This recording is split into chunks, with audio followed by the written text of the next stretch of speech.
Welcome to Plot Twist Radio, the show where creativity, storytelling, and the unpredictable path of the creative life all collide. I'm your host, Erin Egnatz. Hi, Deborah. Welcome to the show. Well, thanks for having me. Absolutely. Before we get going, can you tell the audience a little bit about yourself? Well, that's a can of worms. So I am a depth psychology coach. I actually say that I am a facilitator of collective insight and conscious dialogue. So this all started when I had a midlife falling apart.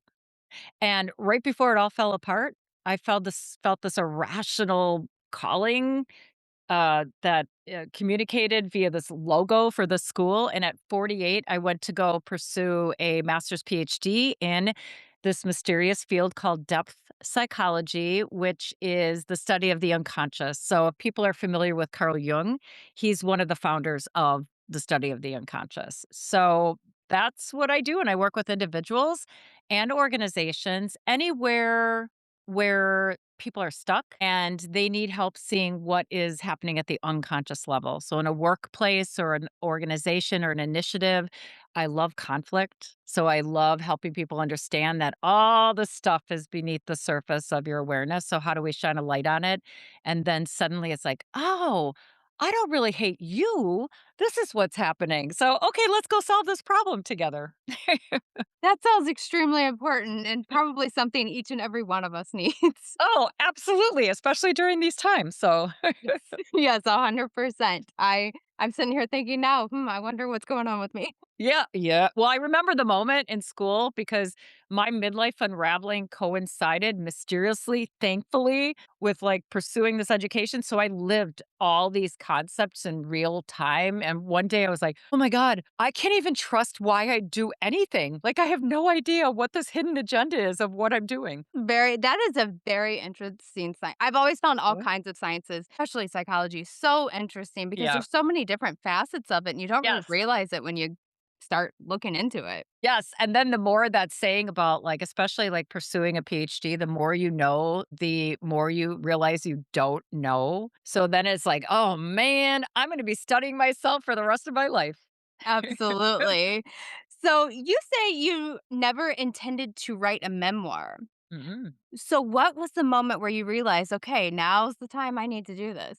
Well, like, I'm pursuing this education, and at the same time, I had already, like, made the decision to leave my 24-year marriage. So I went through all of that processing to give myself permission, like I could release me. So it was after that.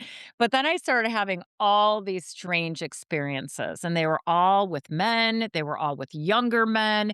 And I'm like, I don't know what's happening to me. And the experiences were so strange. I had to talk about them. So I went from being very like, professional, never really talking. Nobody knew my vulnerability to just like, I had to share these odd experiences, and many people were intrigued. And I started referring to my life as like a Netflix series. So it was just like, oh my gosh. So at some point, I knew that that was sort of the first inkling, like, I am a living Netflix series, and then, I was led to my research topic, and my research topic was exploring women's experience of reconciling sexuality and spirituality. I didn't even know I had a sex and God wound, and it just emerged, and then I studied it, and it was through Jung's theory of individuation, and it was, like, mind-blowing. And I thought I had another moment where I was like, I cannot be the only person and woman who's like having this experience, but I happen to have this framework to help me find the meaning in it. And so then I just knew at one point I would write a memoir. And then the funny moment was it was like Christmas, December 20th, 2019. And I finished my final changes to my dissertation. I sent it off to my committee. And then that next week, I literally was like, oh my God, I have to write about all the stuff that wasn't appropriate to put in the dissertation. And out came 50,000 words of all my experiences. And then I set it aside. And then it was a 5-year period, actually, more synchronicities that led me to an online writing community where I learned how to tell a story. So I turned it into a story. And so part of it was like just these moments where I was like, this is so crazy what's happening to me.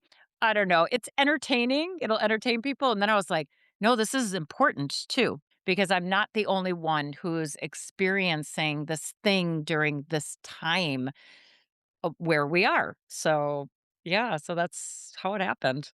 I and I agree with you. You're not the only one going through it. And that's something that I think a lot of us overlook because we always talk about like the adolescent years and how they're very difficult years. But honestly, I turn 40 next week. Yeah. As I get closer to it, this seems in a lot of ways just as challenging as puberty did. It's just a different change. It absolutely, and Carl Jung, his work is more than 100 years ago, and he talked about midlife, and he would say, and I think it's still relevant actually, but it's not as much about an age as it is a shift, right? And so he would say, like, 35 is like when suddenly this shift for some happens, for some it's later, and it has to do with like the first part of our life.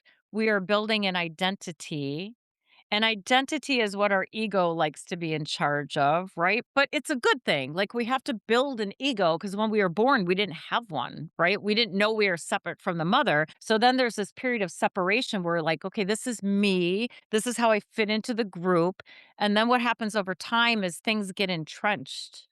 And then sometimes there's a moment, and for some people it's dramatic. For me, I was very stubborn. I talk about in chapter 1 is like that first little thing that happened where I was like, huh, ooh, I don't like the way that feels. And then I kind of was like, oh, I can't deal with that. But I went on to like, I found yoga and I learned how to meditate. And I didn't know that I was ultimately preparing for 10 years later when everything had to fall apart to get my attention. My business fell apart, my marriage fell apart. All of a sudden there was alcoholism. I was like, where did that come from? And my middle school age son was like, I don't want to live. And like, I couldn't hold it together and I had to allow myself to fall apart. So for other people, it maybe is more subtle. It's like, yeah, I used to want that mansion. And now I'm like, I look at it, I'm like, I can't even make myself get excited about things like that anymore. So then people will respond to that moment in different ways. Some will go inward and others will go outward. And these are the people who like suddenly are obsessed with marathons or they're obsessed with something or they use substances or and a healthy thing can become a dark thing if the underlying issue of finding meaning in your life isn't really addressed. So, yeah. And then my particular topic of sexuality and spirituality has a really bigger meaning. Right now it's about like reconciling the ultimate opposites, which are the feminine consciousness and the masculine consciousness, not meaning man or woman, meaning styles of consciousness, right? And that's happening outside, but it starts in the individual. So my book also without because it's told in story format, but at the end are lots of questions about like what is the deeper thing that I'm tapping into that is connected to the collective and what's happening out there. That is very interesting. And I have to say, the title is extremely interesting. When Sex Meets God. It's bold. What does that intersection, I guess, really mean to you? Yeah. Well, I do a short video on like, where did that title come from? Because it sounds like, yeah, sex and God meet up in a bar and then what happens? It is actually, they get together and what happens? So, it is, well, I came of age in the 80s. So, and the title, by the way, I was still in school and I was like, when sex meets God, it never changed. It's just like right there because it is about these archetypal energies. Mm. So, Carl Jung suggested that the two most powerful instincts, human instincts, are sex and religion. Religion not being doctrine, but religion being the search for meaning. Why am I here? And sexuality. Now, and so it would make sense that they're so intense that they would somehow have a relationship with each other, right? You could also say sex and God represent, heaven and earth, spirit and body. So it is these opposite forces that are trying to reconcile. Now, for me personally, I came of age in the 80s. So the 80s was interesting because it was empowering. Like, that's when the first women were becoming partners in law firms. The 80s were finally, it wasn't even until 1982, raping your wife was illegal in all 50 states. Lifetime cable network brought consciousness to domestic violence. There was record numbers of women running for office and winning. Thelma and Louise, Alien, Sigourney Weaver, like all like it was an unleashing from the collective unconscious. Betty Friedan's book helped women see that they weren't alone in feeling depressed, right? About like, oh, this is all my life is about. And so it was an empowering time, but at the same time, because I was like, oh yeah, I'm gonna go have sex just like men. I could be a slut too. Like it was just this obnoxiousness, right? And at the same time, just like there is today, there was backlash. So women like me were called sexual deviants and home wreckers and at the time I thought, whatever, but you don't realize that you absorb, right? You absorb these messages. And even though in my marriage I thought I was being unconventional, like my husband and I walked ourselves down the aisle. I'm like, "My dad? My dad doesn't own me. He's not giving me to my husband." Right? And so I thought I was approaching marriage in an unconventional way. But at the end, I realized how I had still adapted. And he didn't have the same vision of pioneering gender roles that I did. So it was just interesting. And then what's fascinating in relationships, is that we think we know why I married my husband, for example, 24-year marriage. I loved him. So I wasn't one of those women who are like, "Oh, shit, I made a mistake." No, I loved him. I'm like, "Why would you ever get divorced?" Right?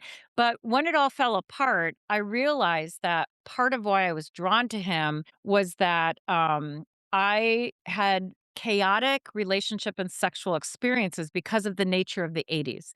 And the week before I met him, I was like, "I hate men. I'm done." And then boom, he showed up and I'm like, "Yeah, I'm just having fun." And then eventually 3 months later, I was like, he's a good man." Like, I think about it now, I'm like, "He's a good man. That's why I married him. He's a good man." Right? But it was like this representation, I guess, of safety and respect. And I did love him. Right? But so it wasn't until everything fell apart that I was like, "Oh, but there is this other hidden agenda." And I was trying to stay safe in a situation that over time was constraining for me. So that's kind of the deeper meaning of what does it mean when sex meets God. So part of my reconstruction after falling apart was reconciling this inner opposition between sexuality and spirituality. And when that happens, you have a creative unleashing, not just a baby. And one of my passions is helping people understand the deeper meaning of sexuality and attraction and arousal is usually not the desire to have literal sex. You're attracted to something that your unconscious is saying, "I want that for you, that trait, that whatever." So there's a lot of misunderstanding about what does that mean that I'm attracted to somebody or that I'm sexually aroused? Because I can get sexually aroused by ideas. Yeah, and I'm I've just like, heard that a lot, but yeah. that makes sense. It's something that, I guess I've never really thought about, but Mhm. as you say it really makes sense. I have a question because you talked about it a little bit with the society. Why do you think society is so uncomfortable with these two ideas, especially when they're together? Oh gosh. I mean that's complex. So I mean, there's a really great book called Sacred Pleasure by Riane Eisler. She's a systems scientist and she has a bunch of other titles too. She wrote Chalice and the Blade back in the 90s, which was like very earth shattering about how patriarchy had trained us to see, for example, archaeological digs to automatically apply this men's ideas instead of really being open to what is the truth. We don't really know for sure what that cave picture is, but we're making assumptions about it. So if you're really interested in like how we got to this place where pleasure is demonized, basically, right? Well, the way that I explain it is that patriarchy wasn't just a evolutionary natural thing. It was something that really grew out of scarcity conditions. So think about it. When there's scarcity and there's not enough, people turn on each other for self-preservation, right?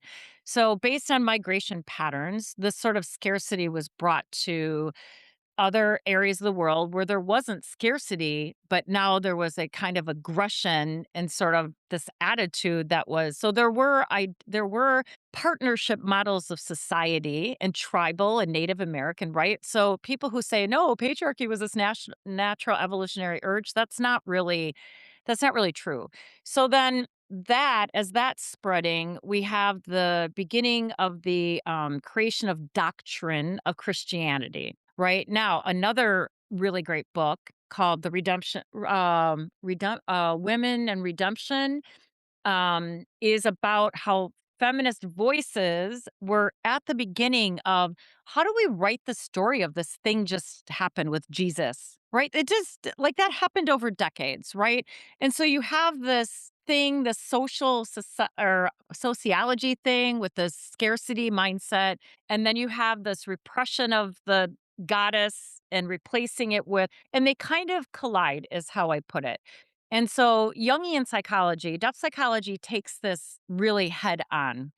And what happens then is that the feminine, the goddess, is given a back seat. It's demoted, which doesn't make sense, right? Because if God is everything and Mary is the mother of God, hello, people. The Bible even says that, right?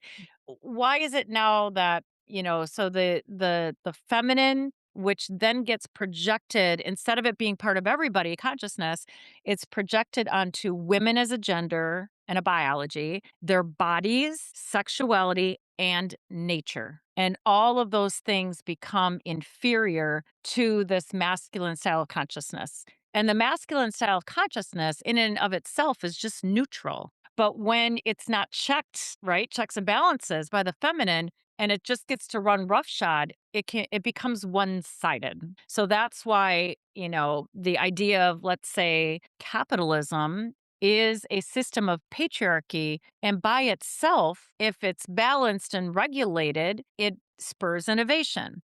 But if it's one-sided like it is now, where all the guardrails are gone, we have late stage capitalism, which is very bad, right? And so that's kind of how I explain, like at a really, really, really big level, what's happening. And there's kind of a global thing happening right now. So there's this reckoning, and there are systems that have become corrupt because of this one sidedness.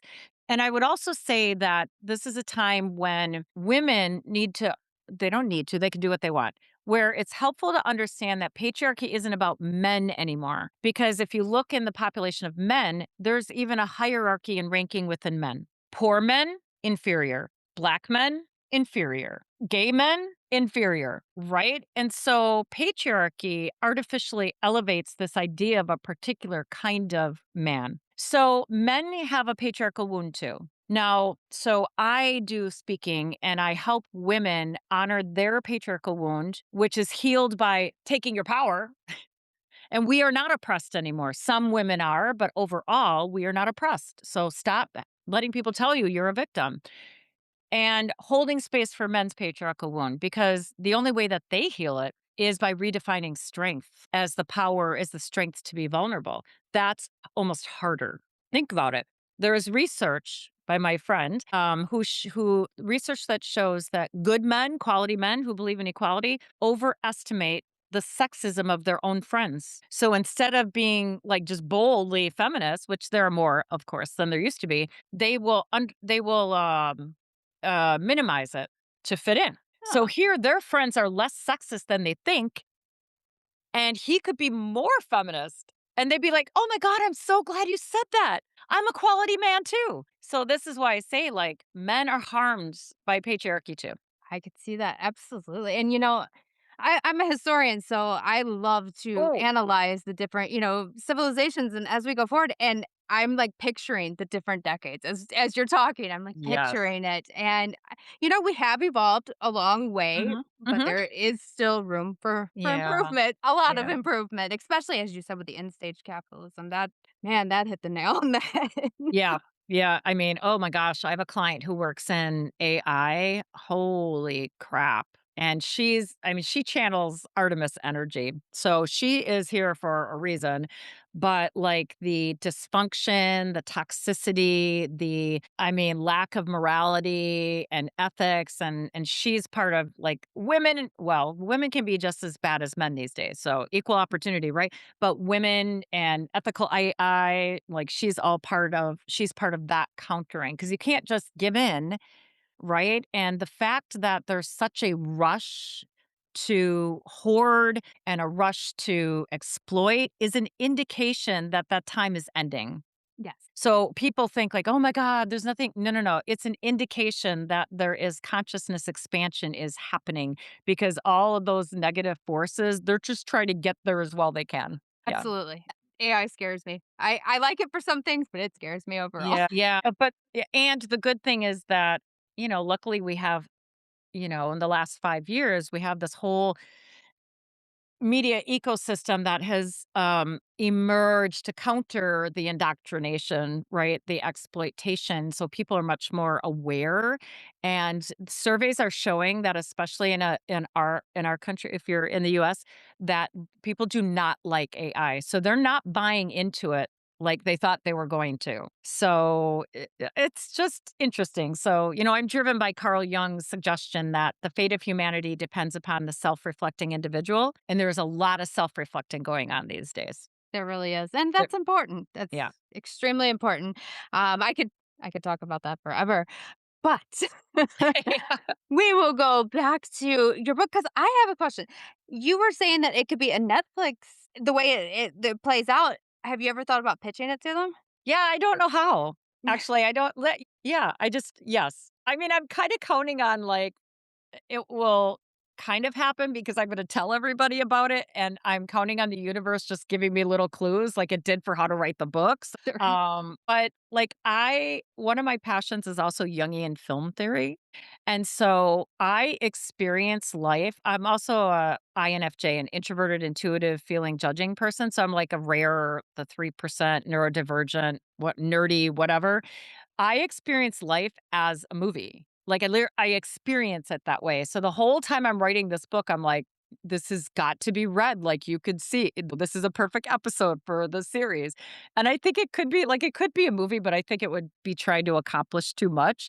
But, I mean, I could see it as a series. So, yeah, so, if you know where to direct me to, like, do that without needing to come up with $25,000 myself, Right. I'll take the, "Go talk to this person, go talk to this person." So, It kinda like a Sex and the City type, you know what I mean? Like, series, not obviously the same yes. thing, but, the same target market and whatnot, Well, so I'll send you a couple. I've been doing these videos as a way to help, get people to buy my book, where I just take a random chapter or a clump of chapters and I talk about like the deeper thing that's happening, the theme, the depth psychology part of it.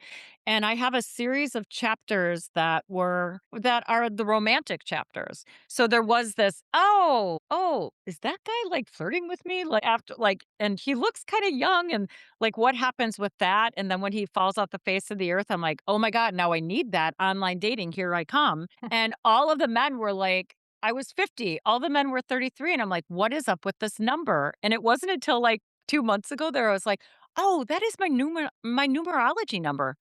33 dash or slash 6. Whoa, I just found that out. And so I go through these series and I write about it because it was, thank goodness I was studying depth psychology. I would have never done this, right? And I'm like, "Oh my God, this is almost like a curriculum."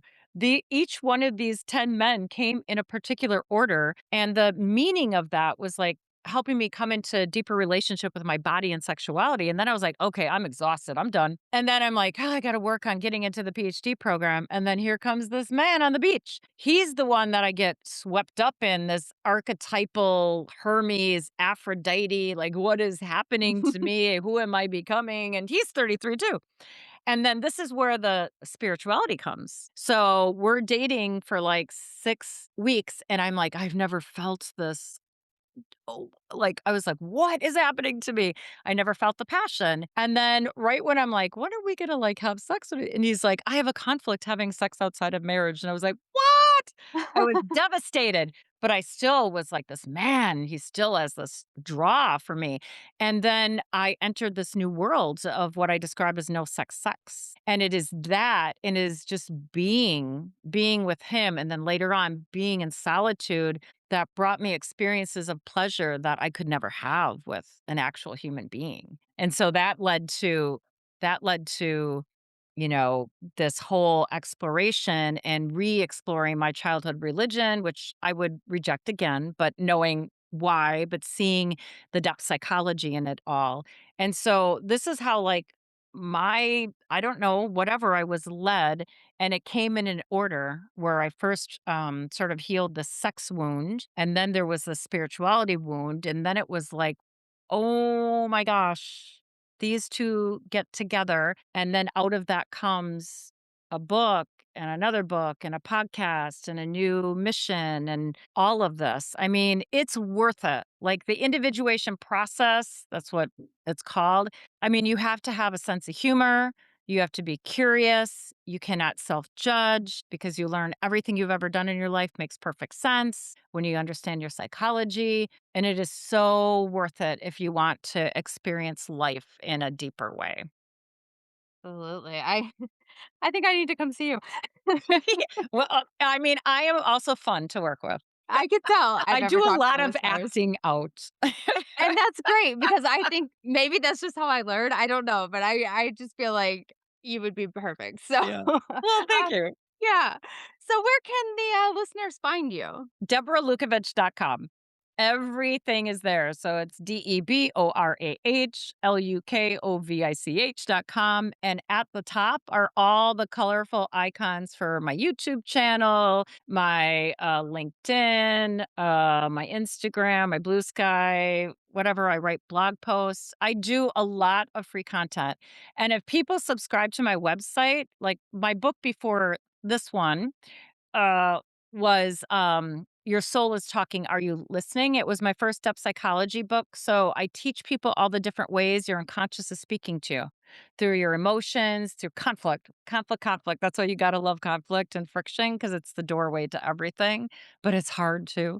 So if they subscribe, they can get a free download of that soul book. So you Oh, just get it for free. And I also read all the chapters for free on my podcast. very So, nice. it's just I have and my YouTube channel is kind of like I do videos to explain things and here's what you can try and because I kinda I like inspiring and teaching and empowering. And then also I'm for hire too, so There you go. So everyone, check out the show notes. I will have her links there. Thank you so much for joining me. thank you. Take care. Thank you. You too. Bye. Okay, bye-bye.